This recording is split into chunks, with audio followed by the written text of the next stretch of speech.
daquelas noites em que a estrada parecia não ter fim. O asfalto negro se estendia à minha frente, iluminado apenas pelos faróis do meu caminhão. O relógio no painel marcava 23h45 e eu já sentia o peso da fadiga. Minhas pálpebras estavam pesadas e eu sabia que precisava encontrar um lugar para parar e descansar antes que acabasse pegando no sono ao volante. Depois de alguns quilômetros, vi uma placa indicando uma área de descanso adiante. Não era grande, apenas um pequeno recuo, com algumas mesas de piquenique e um banheiro, mas seria suficiente. Acionei a seta, peguei a saída e entrei no local. Quando estacionei, percebi que estava vazio. Nenhum carro, nenhum caminhão. O lugar era silencioso, morto. Apenas o leve ronco do motor quebrava o vazio. Parei perto da borda do estacionamento, longe do prédio do banheiro, e desliguei o motor. A escuridão tomou conta, restando apenas a fraca luz de um poste que mal alcançava meu caminhão. Inclinei o banco, ajustando-o para uma posição mais confortável. O cansaço era intenso, puxando-me para o sono. O silêncio quase me embalava e fechei os olhos, esperando pegar algumas horas de descanso antes de voltar à estrada. Mas, quando estava prestes a adormecer, ouvi algo. De início, foi tão fraco que nem sabia se tinha ouvido de verdade. Abri os olhos e fiquei atento, forçando o ouvido contra o silêncio denso. Lá estava de novo. Um som suave, quase um sussurro, longe demais para distinguir as palavras, mas presente. Ignorei, pensando que fosse o vento, ou talvez algum animal no mato. Fechei os olhos outra vez, mas o som não desapareceu. Pelo contrário, parecia se aproximar. O sussurro ficou mais distinto, como alguém murmurando sozinho. Meu coração acelerou e um frio percorreu minha espinha. Sentei ereto, desperto agora, e olhei pelas janelas. Nada além do estacionamento vazio e as sombras das mesas de piquenique. O sussurro continuava, mais alto. Finalmente consegui entender algumas palavras, mas eram distorcidas, sem sentido, carregadas de algo ameaçador. Soava como uma voz baixa, irritada, logo além da minha visão. Acendi a luz interna e levei a mão à maçaneta, mas algo me deteve. Um instinto primitivo me dizia para não sair, para trancar as portas, para permanecer no caminhão. Algo estava errado. O sussurro agora vinha exatamente do lado de fora, bem junto à porta do motorista. Minha respiração travou. Virei lentamente a cabeça em direção ao vidro. Foi então que o vi. Um rosto pálido e retorcido colado ao vidro, olhando direto para mim. Seus olhos estavam arregalados, injetados de sangue. A boca esticada em um sorriso que me gelou o corpo. Na mão, ele segurava uma longa faca serrilhada, cujo brilho fraco cintilava sob a pouca luz. Por um instante, fiquei paralisado, sem conseguir me mover ou pensar. Minha mente se esforçava para compreender o que via. Era real? Eu estava sonhando? Mas o homem lá fora não esperava minhas respostas. Ergueu a faca e a bateu contra o vidro. O som era agudo, perturbador. O sorriso dele se abriu ainda mais e vi seus lábios se mexendo, embora eu não conseguisse ouvir nada além das batidas do meu coração. O pânico rompeu minha paralisia. Minhas mãos trêmulas tatearam as chaves. Enfiei-as na ignição e girei com força. O motor rugiu. Engatei a marcha.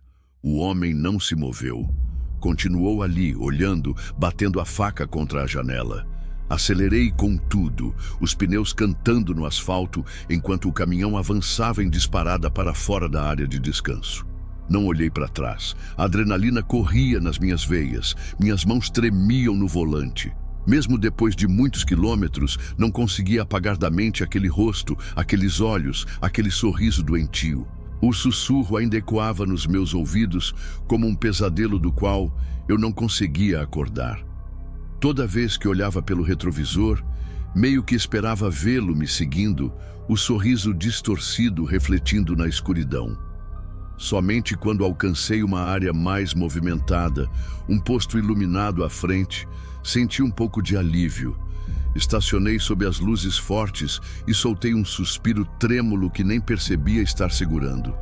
Não dormi naquela noite. Não conseguia. Cada vez que fechava os olhos, via aquele homem ali, sorrindo, com a faca na mão. Até hoje, evito aquelas áreas de descanso solitárias, lugares em que a escuridão parece engolir tudo. Nunca soube quem ele era ou o que queria. Mas sei de uma coisa.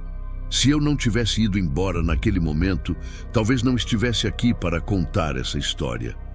Aquela noite me deixou um medo que nunca vai embora. Um arrepio que sempre retorna quando penso nisso. A estrada pode ser solitária, mas às vezes o que existe na escuridão é o que realmente apavora. Antes de seguirmos para o próximo relato, se você chegou até aqui, não esqueça de se inscrever no canal e ativar o sininho para acompanhar as próximas histórias assustadoras. Seu apoio é importante.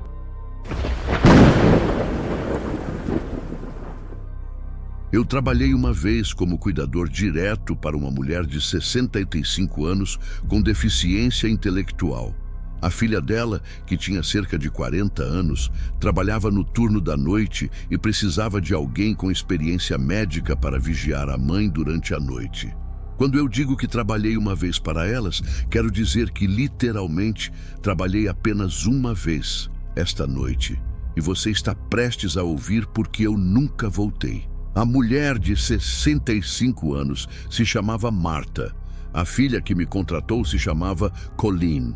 É possível que Colleen não tivesse mais ninguém da família para cuidar dela, ou que não quisesse ou não pudesse bancar um asilo, ou talvez se sentisse mais confortável contratando alguém com alguma experiência para vigiar.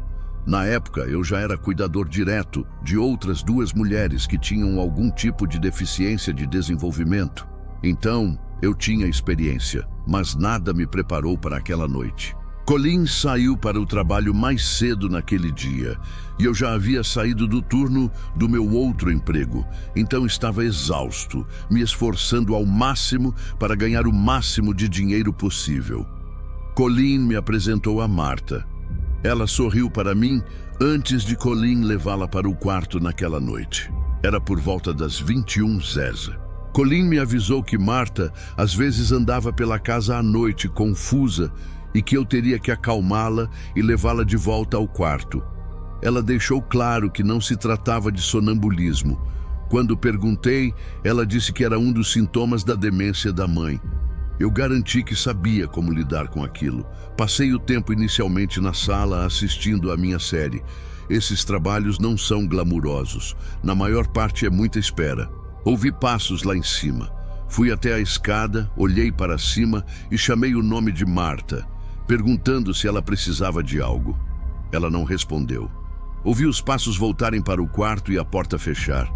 Talvez ela tenha ido ao banheiro. Voltei para a sala e continuei assistindo TV. Deve ter sido cerca de 1 hora depois, quando levantei para pegar meu sanduíche que eu havia trazido da geladeira. Ao sair da cozinha com o prato e o sanduíche para voltar ao sofá, quase tive um ataque do coração e deixei o prato cair quando vi Marta parada na soleira da porta, o vidro estilhaçado por toda parte. Pedi desculpas e perguntei se ela estava bem. Ela começou a gritar comigo. "Quem é você?" Lembrei-a de quem eu era. "Sou seu cuidador direto. Estou aqui para checar se ela está bem." Mas tudo o que ela dizia vinha em gritos. "Por que você está aqui? Eu não te conheço." Coisas desse tipo. Lembrei-a que a gente tinha acabado de se conhecer e que a mãe, Colleen, me contratara para vigiar a casa. Isso funcionou tempo suficiente para que eu a levasse de volta para o quarto e a trouxesse para cima comigo. Dei a ela um copo d'água e um pouco de melatonina e confirmei que ela tinha tomado antes de voltar para a sala. Depois de algumas horas, eu estava absolutamente exausto e precisava dormir algumas horas. Havia um quarto vago no andar de cima com uma cama de solteiro onde Colleen disse que eu poderia descansar se necessário. Parecia que Marta tinha adormecido por causa da melatonina. Peguei no sono em minutos, mas dormi apenas talvez 1 hora. Acordei com um barulho vindo de baixo. Era um som repetido de algo sendo batido a cada 1 ou 2 segundos. Algo lá embaixo estava sendo fechado com força. Saltei da cama. Havia deixado a porta do quarto aberta para ouvir qualquer coisa caso Marta se levantasse. Quando cheguei à escada, percebi que o som vinha da cozinha. Desci o mais rápido que pude, tentando ser quieto, e espreitei por onde dava para ver a cozinha. O que vi parecia cena de filme de terror. Marta, na escuridão, parada em frente ao forno, abrindo e batendo a porta repetidamente. Foi aterrador. Quando digo que vi Marta, eu, na verdade, só via a silhueta. Estava muito escuro na cozinha. Chamei seu nome bem alto. Ela parou, virou para a esquerda, me olhou, fechou a porta do forno pela última vez e começou a andar na minha direção, na direção da escada. Perguntei com uma voz mais baixa e assustada se ela estava bem. Ela chegou perto o bastante para eu ver os traços do rosto. Tinha uma expressão vazia e passou por mim subindo as escadas. Segui até o quarto dela, mas assim que ela chegou, bateu a porta com força. Bati na porta. Marta, você está bem? Ela não respondeu. Abri a porta bem devagar para espiar e a vi de pé ao lado da cama, encarando a parede. Eu já tinha visto muita coisa, mas aquilo era perturbador. O tipo de comportamento que você veria em filmes de terror. Aproximando-me, ajudei-a a deitar na cama com cuidado. Cobria e, esperando que fosse a última vez, disse: "Boa noite, Marta", e fechei a porta. Fui para o quarto vago e voltei a dormir, tentando não pegar no sono por meia hora, só por precaução, caso ela acordasse de novo. Nem sei se durou meia hora. Adormeci bem rápido. Acordei mais uma vez. O quarto ainda estava totalmente escuro e o alarme de 1 hora que eu tinha colocado ainda não tinha tocado. Olhei ao redor, me perguntando o que me havia acordado, e só vi quando ouvi um som vindo do armário. Notei a porta do armário entreaberta e a sombra escura de uma cabeça espiando para fora. Quase tive outro ataque do coração. Chamei: "Marta!" Ela não respondeu. Continuei chamando, até que ela empurrou a porta do armário e a vi se aproximando lentamente da cama, repetindo aquelas frases de horas atrás. "Quem é você? Eu não te conheço." Conforme ela se aproximava, tentei acalmá-la e relembrá-la de quem eu era. Alcancei o abajur ao lado da cama e mexi até acendê-lo, e então vi. Marta segurava uma enorme faca de cozinha. Aquele momento mudou tudo. Marta passou a ser uma ameaça à minha vida. Eu precisava me proteger. Gritei para ela largar a faca. Acho que meu grito a deixou mais abalada, porque ela veio mais perto e começou a gritar de volta, ainda repetindo: "Eu não te conheço." Eu não ia tentar acalmar uma paciente com demência empunhando uma faca. Aquilo não estava no meu trabalho. Planejei uma rota para correr pelo quarto ao redor dela e arrisquei. Saltei da cama no lado oposto de onde ela estava. Ela gritou de novo: "Quem é você?" e balançou a faca no ar enquanto eu passava. Foi um golpe lento e fraco pelo que vi, mas mostrou que ela tinha a intenção de usá-la. Desci correndo, peguei meus sapatos e fui para fora. Em vez de ligar para o 190, liguei para a Colleen, como ela tinha pedido que eu fizesse em caso de problema. Eu fui educado com isso porque envolver a polícia nem sempre ajuda. Colleen gritou no telefone para eu não sair. Eu gritei de volta que ela tentou me matar e que eu não chamara a polícia. Ela teve que sair do trabalho, é claro. Fiquei do lado de fora da casa, garantindo que Marta não fosse a lugar nenhum até Colleen voltar. Quando Colleen entrou, Marta estava de volta na cama dormindo. Colleen chegou a me acusar de exagerar até encontrar a faca ao lado da cama da mãe. Para não lhe dar mais motivo para me culpar, omiti que tinha dormido. Mas isso não quer dizer que eu não me sentisse culpado. Colleen até me ofereceu aquele quarto para dormir. Nunca mais trabalhei naquela casa. Marta foi a paciente mais assustadora com que eu já lidei em meus 9 anos como cuidador direto. O que está achando dos relatos até aqui? Compartilhe com a gente nos comentários se você já viveu alguma experiência aterrorizante.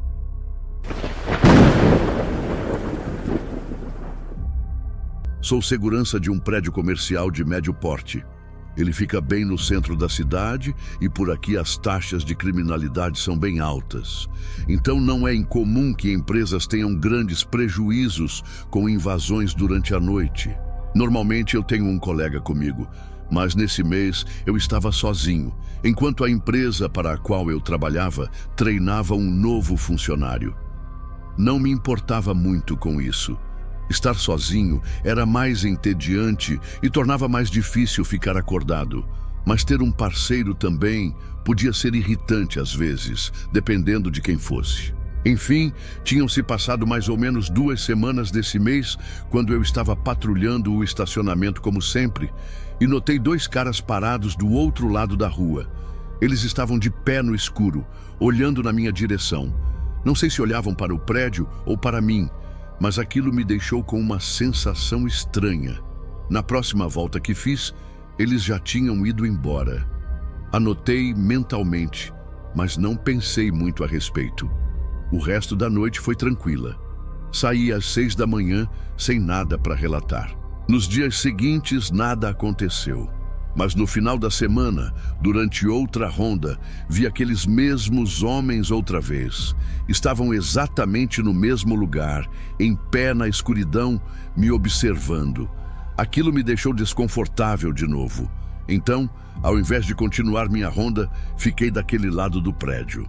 Talvez, se percebessem que eu tinha notado, iriam embora.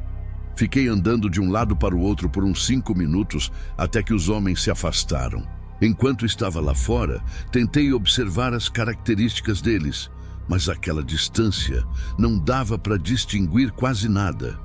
Esperei ainda uns 10 ou 15 minutos depois que foram embora, garantindo que não voltariam. E então entrei de novo. Com eles fora dali, achei que era um bom momento para ir até a sala de descanso e fazer minha refeição. Eram cerca de 1 da manhã. A sala ficava no fim do corredor, nos fundos do prédio. Sentei-me a uma mesa, comecei a comer e a mexer no celular, quando ouvi um barulho. Larguei o celular e olhei para a porta do corredor. Nunca tinha escutado um som assim antes. Depois de alguns segundos, me levantei e fui até a porta. Fiquei ali por uns 30 segundos, esperando ouvir alguma coisa, mas tudo estava em silêncio. Concluí que não era nada. Voltei e terminei meu lanche. Depois fui ao escritório de segurança e confirmei que não havia nenhum alerta no sistema. Tudo parecia normal. Geralmente era nesse horário que eu só ficava sentado esperando o tempo passar. Mas algo em mim me fez querer dar mais uma volta. Não que o barulho tivesse me deixado nervoso. Na verdade, eu estava curioso, e aquilo virou uma desculpa para quebrar o tédio. Saí e comecei a ronda pelo lado de fora do prédio. Estava tudo quieto, só o zumbido dos postes de luz. Não havia ninguém. Entrei novamente e fui pelo interior do prédio. Normalmente, a não ser que houvesse um alerta, eu não conferia cada canto. Apenas caminhava pelo corredor principal para garantir que estava tudo certo. O corredor era longo e em formato de L, como 2 corredores unidos. De um lado ficava a porta principal. Do outro, havia uma porta que levava a uma escada de emergência com uma saída. Essa porta era a original do prédio, uma daquelas de metal pesado e antigo. Pelo que eu sabia, não estava ligada ao sistema de segurança por ser velha demais. Para compensar, a empresa colocou um enorme cadeado e o parafusou, basicamente inutilizando a porta. Porém, quando cheguei ao fim do corredor e olhei pela janelinha da porta, não consegui acreditar. O cadeado estava quebrado, jogado no chão e a porta de metal forçada. Senti uma tontura e corri de volta ao escritório de segurança. Se alguém tinha invadido, como diabos passaram despercebidos por mim? Eu teria visto ou ouvido. Comecei a revisar as câmeras. Encontrei a parte em que eu estava do lado de fora, observando aqueles 2 homens. Depois que foram embora, eu ainda fiquei vigiando. Durante esse tempo, eles deram a volta no prédio, arrebentaram o cadeado e entraram nas salas de trabalho. O mais perturbador Eles ainda estavam lá dentro quando voltei para dentro. Um deles estava do outro lado de uma porta, a menos de 1 metro de mim, quando passei por ali para ir à sala de descanso. Enquanto eu estava na sala, um deles bateu em uma mesa tentando se esconder. Provavelmente foi o barulho que ouvi. Quando saí para a ronda, foi o momento em que eles correram para fugir. Nas gravações, dava para ver claramente que estavam armados, talvez facas grandes na cintura ou até pequenas armas de fogo. O que me faz pensar que, se fosse necessário, estavam prontos para me atacar. Chamei a polícia e entreguei as fitas, mas nada aconteceu. A qualidade não era boa e os rostos estavam cobertos. A empresa alegou que vários HDs ou arquivos tinham sido levados e ficaram bem preocupados. Mas até hoje não houve mais nenhuma informação sobre aqueles homens ou seus motivos. Esses foram os relatos sombrios de hoje. Se gostou e quer continuar ouvindo mais histórias bizarras de terror real, não se esqueça de se inscrever e ativar o sininho. Até a próxima!